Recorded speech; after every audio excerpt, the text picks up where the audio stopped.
Defense One TV Conference Wire. Presented by Leidos. The Air Force Association launched its annual Air, Space, and Cyber Conference at National Harbor, Maryland this week, with an intensified focus on China. Air Force Secretary Frank Kendall announced that the service has not 2, but 5 B-21 Raider stealth bombers now in production. The next generation stealth bomber is anticipated to replace the B-2 and be more survivable in a potential near-peer conflict with China. But that's not all the services are doing to focus on China. Air Force Special Operations Command also today discussed their prototype for an MC-130 airlifter that would be configured to be able to take off and land on water. This capability would allow the services to be able to operate in many of the islands that are around China and in the Pacific that could become contested, where airfields could be made inoperable through strike, and that the services just don't want to keep aircraft on the ground, making them vulnerable to attack. Frank Kendall, the Air Force Secretary, in his opening remarks today, also let the services know of another development he found highly concerning. That China is potentially developing, or appears to be developing, a first strike nuclear capability.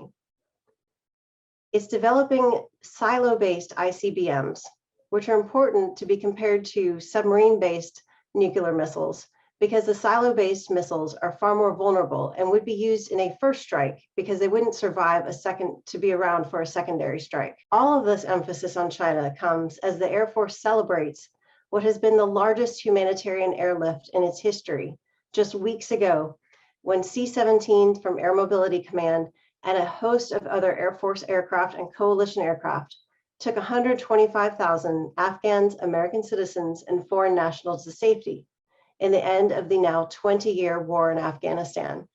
And one of the reasons that war was ended was because the US can see over the horizon that its next big conflict would not be in the Middle East, potentially with China. Tara Copp, Senior Pentagon Correspondent for Defense One. Hi, I'm Jerry Fasano, President of the Defense Group at Leidos.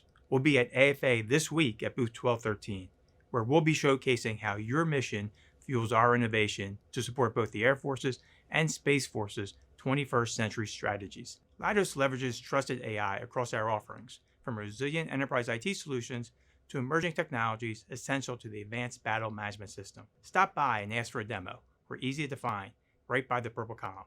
On behalf of Leidos, thanks, and we'll see you at AFA.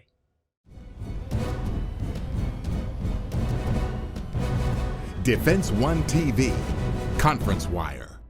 Presented by Leidos.